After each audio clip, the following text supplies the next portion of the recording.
On Sunday, the IU women's basketball team won in impressive fashion at home against Illinois 81-68. IU played its best basketball in the second half, where they held Illinois to just 20% shooting on 6 of 29 from the floor. The Hoosiers also made 46% of their shots in the second half. Freshman Jamie Braun continued her strong play as of late, netting a career-high 27 points on 8 of 15 shooting. She also went 6 of 7 from the free throw line, and Kim Roberson also contributed 24 points, going 9 of 12 from the floor in just 23 minutes of play. Sarah McKay notched her 5th double-double of the year with 16 points and 13 boards. The win puts IU at 16-11 on the season and 5-9 in the Big Ten. Next up for the Hoosiers is a senior night matchup against Northwestern on February 2nd. Clint Ward and Josh Landsberg have more from the big win. The IU women's basketball team improved to 16-11 on the season, defeating Illinois 81-68. Kim Roberson and Jamie Brown led the way for the Hoosiers, combining for 51 of IU's 81 total points. Give Indiana credit. They played hard. They penetrated on us. We had a tough time with that. We sent them to the line 32 times. It's tough to win when you do that. And then Braun came in, and Braun really broke our back.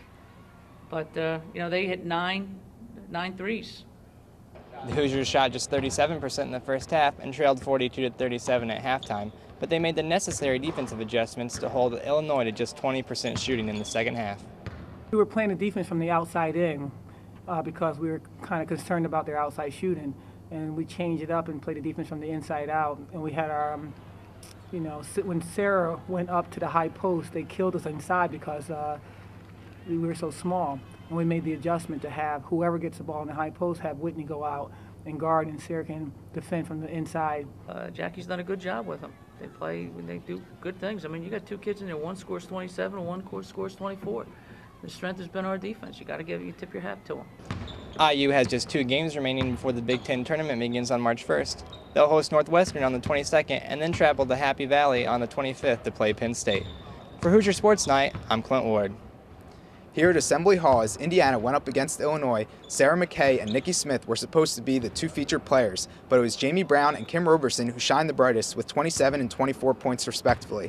Because of Brown and Roberson's efforts, the Hoosiers were able to come away with a victory 81-68 and move to 16-11 overall and 5-9 in the Big Ten. Me and Kim, though, we had some talking before the game, and like other days before that we've been hanging out a lot, and we knew that we needed to win. And we had a little fun with it, so I just think that helped us a lot. I guess it just happened to be them the night that I'm on, but my teammates got me open. Whitney set a couple great screens, and we were able to push the ball and seize the opportunities. This is the second time that the Hoosiers beat the Illini in the same season, which Sarah McKay talked about. Win twice against a Big Ten opponent, especially at their place, and knocking them off at home. At their home first is never easy, especially because when they come here they want to do the same because they know what it feels like, and they want that sort of revenge. So it feels good to have 2 wins over them. They're a very good team. They can come back when they're down by however many they're down by, and that just shows that we kept our composure and we kept fighting and didn't let them come back at our place. At Assembly Hall, I'm Josh Landsberg, Hoosier Sports Night. So the Hoosiers currently stand in a tie for 8th place in the Big Ten. Ohio State, Purdue, and Michigan State have separated themselves so much from the rest that they're the only teams in the conference with winning records. With games remaining against Northwestern and Penn State, the Hoosiers can still move up as high as 4th in the conference, but it's likely they'll finish around the middle of the pack. This may not be the season where thoughts of a swimming pool come to mind, but last weekend the men's swimming and diving team competed in the Big Ten Championships in Columbus. While the team could not quite live up to the hype set by the women's champion team, the Hoosiers took 4th on the men's side, falling just a point short of 3rd place Ohio State. Minnesota took the title while Michigan finished 2nd.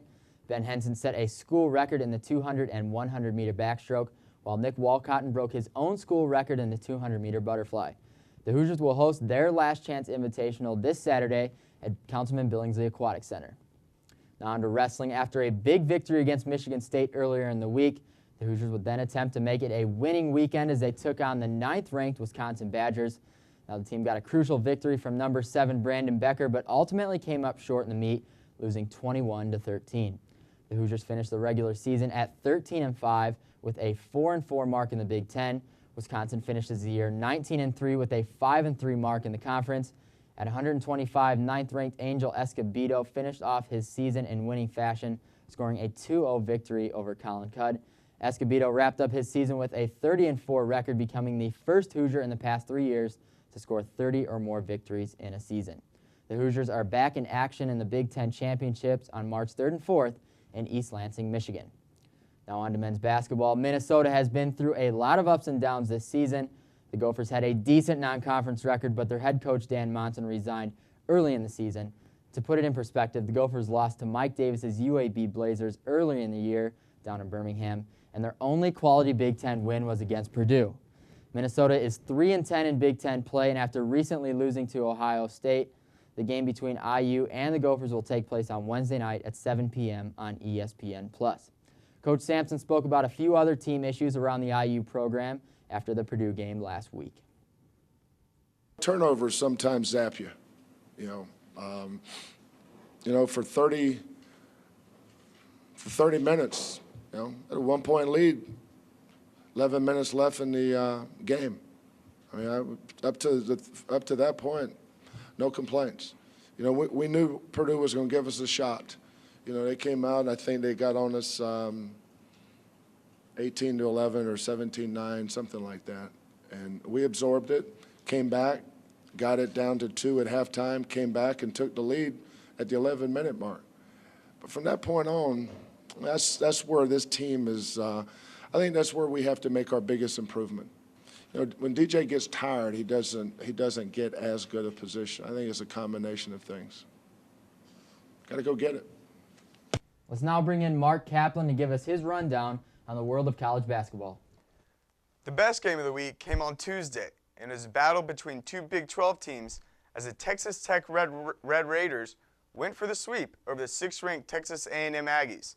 After AC Law hit a ridiculous 3-ball to tie the game, Jarius Jackson, who ended up with 31 points, came down, hit a buzzer-beating jumper to give Texas Tech the victory and the sweep. The player of the week comes from the Pac-10 and goes to Darren Collison, who scored 17 points and dished out 15 assists as the 7th-ranked UCLA Bruins gave the 24th-ranked Arizona Wildcats its 7th loss in conference play. The upset special was a conference game between two SEC teams, and it featured the unranked Vanderbilt Commodores and the #1 ranked Florida Gators. Vanderbilt came out running and gunning and never looked back as they beat Florida 83-70 to move into 2nd place in the SEC and 21 in the polls. Staying in the SEC, the 18th-ranked Kentucky Wildcats lost to a motivated Alabama team 72-61. Kentucky has now lost 3 straight games to secure themselves a spot outside the top 25. The biggest game of the week was a showdown from the top 2 spots in the ACC as the #4-ranked North Carolina Tar Heels took on the 21-ranked Boston College Eagles. It was a back-and-forth game, but Tar Heels prevailed, held on to win 77-72 to stay atop the ACC. There are now 2 teams who are first in the Big East standings, the 5th-ranked Pittsburgh Panthers and the 16th-ranked Georgetown Hoyas. The Hoyas have now won 9 straight games after beating Villanova 58-55. Georgetown will have to continue their great play as they clash against Pittsburgh on Saturday. Here are some other big games to watch this week. On Wednesday, the 9th-ranked Texas A&M Aggies played the Oklahoma State Cowboys. And on Thursday, the 11th-ranked Washington State Cougars go against the 24th-ranked Oregon Ducks.